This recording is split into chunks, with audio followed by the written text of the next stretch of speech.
Bonjour, nous sommes des affamés d'espoir, des esclaves enchaînés sous la férule de la peur et sans amour, brûlons-nous, brûle encore, plus fort, mon étincelle assèche le fleuve au fond de nos yeux, continue de brûler à l'embouchure de nos cœurs, appelle-nous les plus beaux rayons, cachés sous nos manteaux lourds de chagrin, mon étincelle de folie, enrobée de poussière d'étoiles, fais-nous danser autour d'un grand feu de camp, de rire joyeux. C'était un extrait du poème Mon étincelle de folie de Mireille Jean-Louis. Nous avons le plaisir de recevoir Mireille Jean-Louis, originaire de Haïti et de naissance à Jérémie. Mireille est passionnée de nouvelles technologies, communicatrice et poète. Elle travaille entre autres aussi à la cause des nouveaux arrivants. Ici Kamal Benkiran, bienvenue chez Art et Lettres. Mireille, bonjour. Bonjour Kamal. Un plaisir de vous accueillir, communicatrice, passionnée aussi de nouvelles technologies, mais vous écrivez de la poésie, de la belle poésie. Vous prenez à bras-le-corps la poésie dans vos diverses manifestations culturelles, littéraires. J'aimerais connaître ce rapport. Quel est ce rapport, quel est votre rapport justement à la poésie? Tout d'abord, merci de me recevoir. Je vous en prie, ça fait plaisir. Mon rapport à la poésie, je pense que la poésie, c'est elle qui m'a trouvée. Oui. Et la poésie me sauve chaque jour. Elle m'a sauvée à un moment particulier dans ma vie, mais elle m'a sauvée, elle continue de me sauver chaque jour. C'est un moyen de communication, un moyen de survie dans ce cas? C'est un moyen de survie, de communiquer ce que je ressens, les parfums que je ressens, Oui. et aussi de joindre les gens. Des fois, j'écris des choses, ça peut être un déclic. Je parle à quelqu'un qui me parle d'un problème ou quelque chose qu'il a vécu, puis ça me donne un déclic. Par exemple, j'ai écrit un dernier texte que je n'ai pas publié encore sur Facebook, « Trouve là ta passion ».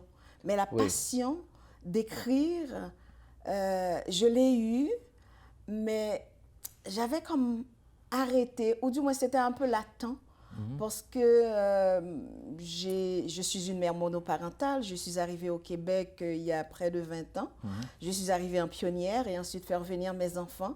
Donc pour faire mon intégration, j'étais inscrite comme membre de la Fédération québécoise du loisir littéraire. Donc, c'est avec ça que j'ai commencé à faire mon intégration au Québec, aller n'attendre pas que le Québec vienne me chercher, mais d'aller au-devant des gens. Oui. Et là, j'avais rencontré toutes sortes de personnes de plusieurs communautés. Diversifiées. Diversifiées, c'est ça. Mais là, ce que vous dites est intéressant, justement. Trouve là ta passion. C'est quelque chose qui vient me chercher, ça. Trouve là ta passion. Oui. C'est une invitation à tout le monde, y compris des jeunes et des adultes aussi. Oui. Donc, il y a une quête, justement, à faire dans sa vie, qu'elle soit spirituelle ou identitaire, mais une quête culturelle aussi et littéraire. Oui, tout à fait, tout à fait. Alors, je vais vous dire pourquoi que j'ai recommencé. La piqûre, je l'ai réeue. J'ai commencé à écrire, j'étais au lycée. Je dois vous dire que je viens de Jérémie. Jérémie, en Haïti. En Haïti. Mon village natal s'appelle Débarras, mais non, toute proche de Jérémie, mais j'ai grandi toute ma vie. Depuis 5 ans, j'ai laissé mon village natal pour vivre à Jérémie toute ma vie. Je l'ai vécu à Jérémie un peu avant de passer 2 ou 3 années à Port-au-Prince et ensuite rentrer au Québec. Mais à Jérémie, j'ai commencé très jeune au lycée. Je me rappelle que j'écrivais beaucoup dans les cours de récréation. De récréation. Et puis on lisait les poèmes. Ça commence par les cours de récréation. Les cours de récréation, on lisait les poèmes. J'avais 2 autres amis qui écrivaient aussi.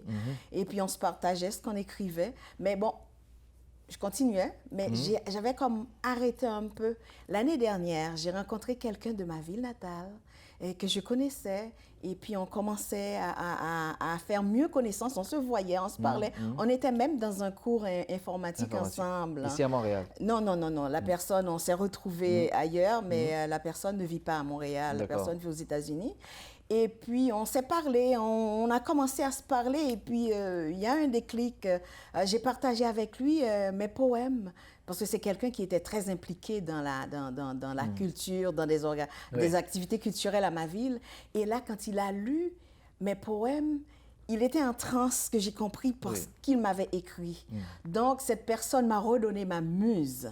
Et depuis ce jour, j'ai recommencer à écrire. Pas une journée ne passe sans que j'écrive un poème. Quelque chose, mais justement, lorsqu'on rencontre quelqu'un Oui, qui me motive, oui.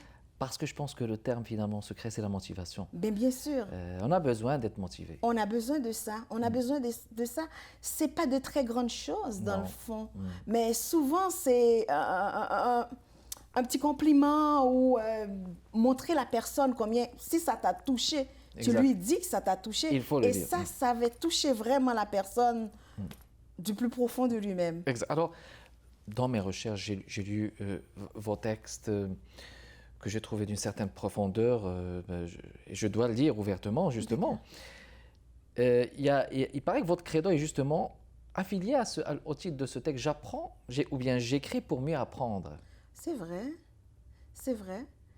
La vie en soi est une école. Oui, voilà. On apprend chaque jour. J'ai dit, j'écris pour mieux apprendre. Apprendre à me connaître, à mieux me comprendre, à mieux comprendre les choses et les gens autour de moi. Donc, On est dans un état et dans une situation d'apprentissage permanente. permanente, permanente. Qui ne finit pas. Et puis, justement, parce que aussi le fait de continuer de vouloir apprendre, c'est de l'humilité aussi. Hein? Oui, Parce c'est qu'il y a des vrai. gens qui disent, moi je sais tout, je connais tout. Ah, Ils se prennent pour... vous me faites penser à Jean Gabin que j'adore, qui dit à 18 ans, il pensait qu'il Je sais savait tout. tout.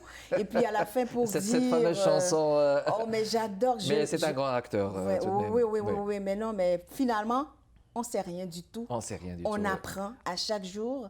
Le fait aussi, quand j'ai dit, j'écris pour mieux apprendre à écrire, pour mieux apprendre à lire aussi. À lire aussi, bien sûr. Parce que quand on c'est toute écrit, une... on continue de le faire, on fait la répétition, on affine son art Tout à fait. en quelque sorte. Alors, Mireille, les titres de vos textes sont d'une grande sensibilité. Mélancolie, naissance, énigme, amour ou sexe, etc. Il y a aussi Mon étincelle de folie. Titre du texte avec lequel je vous ai présenté D'accord. au début. Il y a aussi un magnifique texte sur Haïti qui est d'un réalisme cru. Ce rapport au pays. Expliquez-moi ce rapport à Haïti. Haïti, c'est ma ville, c'est ma folie, ça fait partie de mon étincelle de folie. En fait, on est obligé de partir souvent en quête d'un mieux-être, d'une meilleure éducation de nos enfants. Il y a plusieurs personnes, chaque personne qui part, qui laisse Haïti, c'est pour une raison bien particulière. Moi, j'ai eu ma raison particulière pourquoi j'ai laissé mon pays.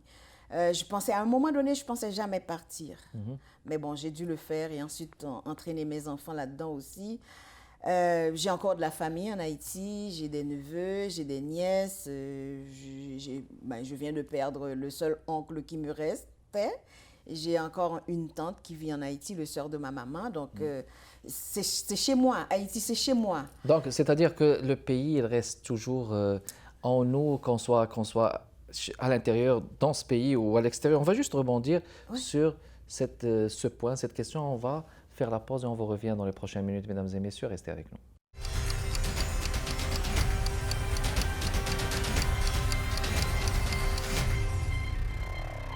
On est de retour dans le cadre de Art et Lettres avec notre invité Mireille Jean-Louis. Mireille, on parlait de ce rapport avec Haïti. C'est à la fois un rapport fort mais charnel aussi. Oui, si on veut. Oui, si on veut. J'ai dit dans mon poème Haïti, ma terre brûlée, es-tu maudite? Mais en fait, Haïti, c'est ma terre, c'est la terre de mes amours, de mes enfants.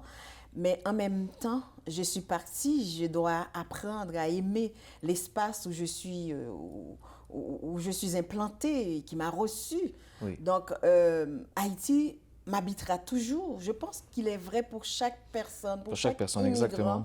qui laisse son pays.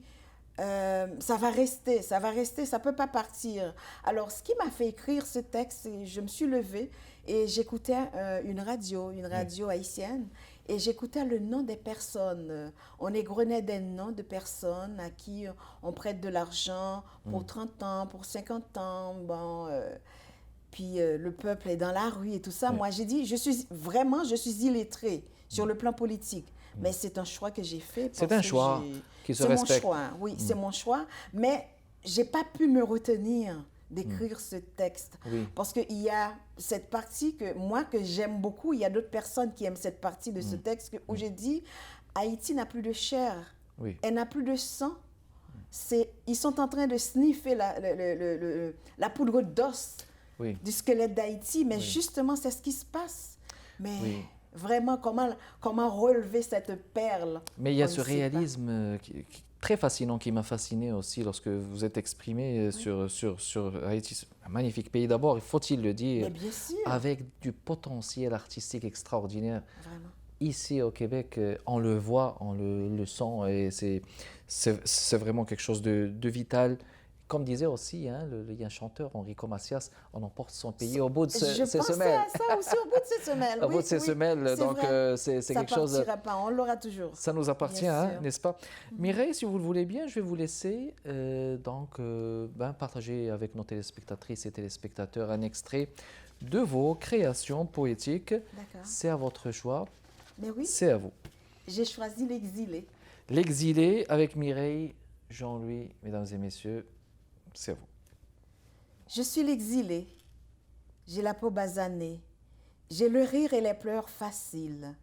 J'ai des yeux couleur cannelle. J'ai été nourrie au lait de chèvre, de miel, de rapadou, de patates douces, de pois Congo et de liane à couleuvre. Je porte sur mon dos l'espoir, l'amour et la tendresse. Moi, l'exilé, enfant, j'ai dansé à la corde, j'ai sauté sous le ciel bleu de Marelle, j'ai joué aux osselets sur la galerie 38 de la rue d'Esnéville-Martineau jusqu'à avoir mal au droit. J'ai roulé les cercles, j'ai roulé les voitures, j'ai fait danser dans le ciel et sous le vent des cerfs-volants, des billes et des toupies de Nobert et de Fanfan, mes petits frères bagarreurs. Je suis cet arbre déraciné de la cour de Papa Plémy. Je traîne dans mes bagages mon accent, le goût de sel et les vagues de la mer, le parfum d'ylang-ylang, du café grillé, des noix de coco. J'ai dans mon cœur le chant des Madame Sarah, des marchandes ambulantes, le chant des oiseaux palmistes, des ronganegues, des tacos et des bateaux accostant à la rade de ma ville des Lobes. Je suis cet arbre déraciné, différent du pain et de l'érable. Mes racines se sont battues contre cette terre et cette eau pour rester debout, pour voir renaître mes branches, mes bourgeons et mes feuilles et redevenir un arbre planté. Je suis l'exilé. Tu viens du sud, tu viens de l'est, tu viens de l'ouest. Tu es aussi un arbre déraciné. Tu as le droit de te battre contre cette eau et cette terre et voir courir tes racines sous tes nouveaux cieux du nord. Tu redeviendras un arbre, planté, rempli de bourgeons et de feuilles. Je suis l'exilé. Waouh. Alors, justement, la sensibilité d'un tel texte, d'une telle thématique de l'exil, là, on voit qu'il y a une description depuis l'enfance, est-ce que je me trompe? Depuis l'enfance, en allant vers l'adolescence, l'âge adulte, Oui. et tous ces parfums qui ne nous quittent pas, justement, qui font que l'exil reste en nous. Mais encore, ma question, parce qu'en passant aussi tellement d'années en contexte d'immigration, est-ce qu'on peut toujours se considérer dans une situation d'exil en ayant passé, par exemple, je vous donne juste un petit exemple, 30 ou 40 années? Est-ce que l'exil reste toujours en nous, profond en nous, de votre point de vue? L'exil reste en nous. Par contre, l'intégration, c'est une autre chose. Voilà, donc là, on fait la nuance Oui. entre exil et intégration. Et intégration. Deux choses qui sont différentes. Bien sûr. Quand on parle de l'exil, ça ne veut pas dire qu'on ne fait pas son intégration. Je vous ai dit que j'ai commencé à faire mon intégration en m'associant à des organisations culturelles. J'ai rencontré des groupes de femmes, j'ai rencontré toutes sortes de personnes, de toutes sortes de communautés. Je vais au-devant des gens. Mais je me considère comme une personne bien intégrée. Je fais une blague avec mes amies québécoises. J'ai dit, je suis une pure laine. Une pure laine, oui. Eh ben, je fais rire tout le temps de oui, ça, oui, oui. mais je me considère comme une personne bien intégrée dans ma communauté québécoise. Mais par contre, ma culture, mon enfance, mon vécu Oui. en Haïti, ça partira jamais. On peut pas s'en détacher. On ne peut pas s'en détacher. Ça colle dans la peau, hein. Oui. Exactement. Je prends vos permissions pour lire un texte. Allez-y. Énigme. Allez-y gaiement. Énigme de Mireille Jean-Louis, mesdames et messieurs, un extrait. Et je commence. Comment comprendre cette dualité, coexistant et livrant constamment bataille, au plus profond de ce merveilleux être où chaque humain prend sa source? Tantôt lion, tantôt papillon, il peut tour à tour soulever des montagnes et se laisser fragiliser jusqu'à se faire brûler les ailes en s'approchant trop près d'une flamme, et chacune d'elles regorge de la soie. Des pierres précieuses et des perles, et les unes plus belles que les autres, qu'elles soient princesses, putains, voleuses ou mercenaires, recèlent des trésors cachés. On fait une pause et on vous revient, mesdames et messieurs.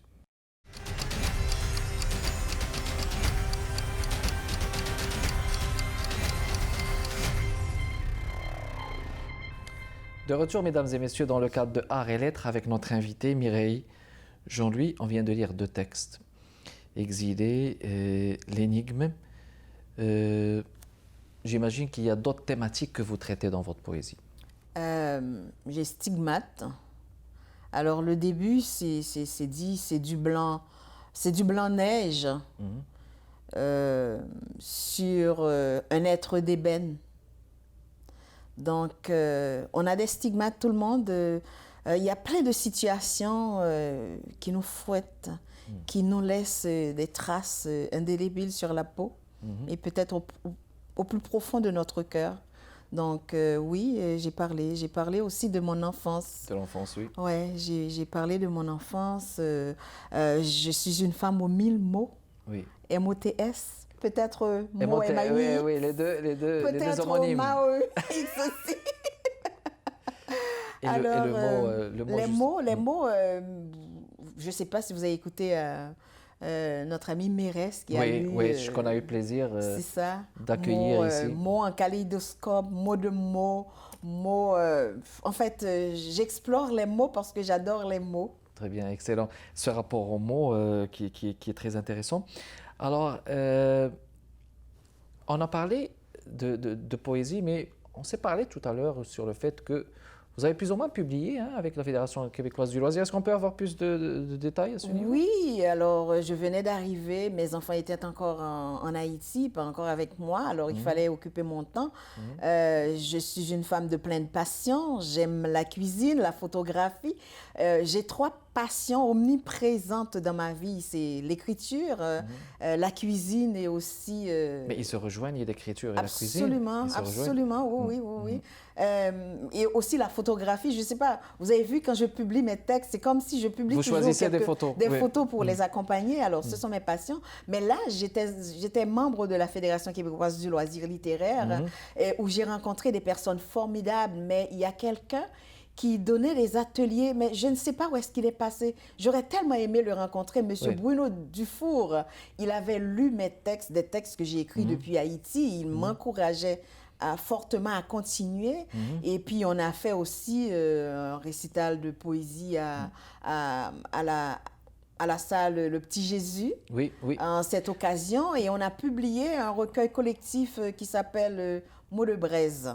Mireille, justement, donc, il y a eu un spectacle dernièrement, un spectacle qui s'est passé au studio Théâtre de la Stélée, un spectacle Poésie en folie, qui a circulé et qui a regroupé des voix connues de la poésie, et vous avez été aussi présenté par Mérès Souhaite. J'ai vu ça plus ou moins dans... D'abord, voulez-vous nous parler de ce spectacle? Comment est venue l'idée? Est-ce que vous avez été parmi les organisatrices? L'organisateur de ce spectacle, c'est M. Badiona Bazin, qui a le studio théâtre de la STL, qui m'avait reçu à son émission à la radio Centre-Ville. Et d'ailleurs, il avait lu un de mes textes parce que lui a dit ce texte-là, c'est mots tout en couleur. Il a dit c'est le plus beau texte qu'il ait lu, alors que Mérès, il a dit le texte que Mérès a lu, il a dit c'est le plus beau texte. Bon, ben, je les laisse avec ça. Mais Monsieur Badiona Bazin, il a voulu faire cette soirée-là et qui s'appelait Poésie en folie. Donc, j'étais comme l'invité spécial parce qu'on a lu beaucoup de mes textes. Et j'ai comme porté à bout de bras cette activité. D'ailleurs, l'affiche, c'est mon fils qui l'a préparée pour mettre sur Facebook. Voilà, vous voyez que nos enfants peuvent toujours servir c'est mon fils la relève. Schubert, Exactement. On va juste prendre les noms qui ont participé, Mireille. D'accord. C'était qui exactement? Ah, mais c'était moi-même. Il y avait Franz Mars. Oui. Il y avait Monsieur Prosper Simon, qui est trompettiste, qui était là, qui nous accompagnait. Jean-Emmanuel Pierre, je pense? Jean-Emmanuel Pierre, il n'a pas pu venir, il a eu un empêchement, il s'est excusé. Il y a aussi Monsieur Mala, qui était là, David Mézi, slammer, il fait beaucoup de choses, c'est un artiste accompli. Il y avait aussi Monsieur Jean Wesley. Jean Wesley Delva. Je pense, oui. Il était censé être là aussi. Oui, alors en gros, c'était ça. Et puis, donc, c'était donc des lectures des lectures de nos textes, de textes des poétiques. Morceaux du trompettiste. Parce que parfois, c'est un spectacle littéraire musical, comme il peut y avoir, comme on peut parler juste d'un spectacle littéraire. Où les gens lisent un texte poétique. Oui, les gens lisaient les textes. J'ai lu des textes. David, il a fait son slam. Il a lu d'autres textes aussi. Les autres, ils ont lu... Franz, lui, c'était l'animateur en quelque sorte. Franz Mars, oui. Il a lu à la fin, pour me remercier, ils ont lu mon texte à la fin, Badiona et Franz Mars. Donc, c'était une belle activité. Il y a eu beaucoup de personnes impliquées dans la littérature qui étaient venues. Je vais citer M. Fritzberg d'Aleus. C'est quelqu'un de très connu dans la communauté. On a eu aussi monsieur... mon Dieu, le nom m'échappe, il va être très fâché contre moi. Oui, alors on va présenter les excuses à monsieur, mais peut-être parce que c'est ça arrive qu'on ne puisse pas citer tous les noms, mais ça, je pense que c'était des noms à l'honneur justement de, de ce spectacle de poésie en folie. Des projets pour l'avenir, Mireille? Des projets pour l'avenir, oui, j'en ai plein. C'est comme dans ma tête, il y a toujours plein de projets. Parce que j'ai dit, le moment où je n'aurai plus de projet, j'ai comme l'impression que je vais mourir. Quelque chose qui va s'arrêter, je vais mourir. Il faut rester... Mais bon, j'ai toujours plein de projets. Alors, à court terme, je fais la compilation de mes textes pour trouver un éditeur. Donc, le projet d'un livre qui s'en vient. Le projet d'un recueil de poèmes. Mais aussi, j'ai un ami... quelqu'un que j'ai rencontré quand je venais d'arriver ici au Québec, Fayol Jean, qui m'a dit, il aime la façon dont je lis mes textes, il aime la façon dont je dis. Alors, il me propose de faire quelque chose, de faire une version audio. Voilà, là, je travaille là-dessus aussi. Donc, c'est deux projets-là à court terme. Excellent. Mais à moyen, à long terme, j'ai d'autres choses aussi. J'écris pas seulement de la poésie, j'ai plusieurs textes. Je ne sais pas ce que ça va prendre la forme de nouvelles ou de... Mais ça va être donc un projet... C'est plus à long terme. C'est plus à long terme. Et puis, on n'oubliera pas que Mireille Jean, mesdames et messieurs, elle a une page Facebook, Mireille Jean, lui, Mireille JL, avec laquelle vous pouvez communiquer. Merci beaucoup d'avoir répondu. Mais c'est un plaisir. Merci beaucoup. Avec nous. Et puis, merci beaucoup de votre continuel intérêt, mesdames et messieurs. Kamal Ben Kiran avec vous. À la prochaine.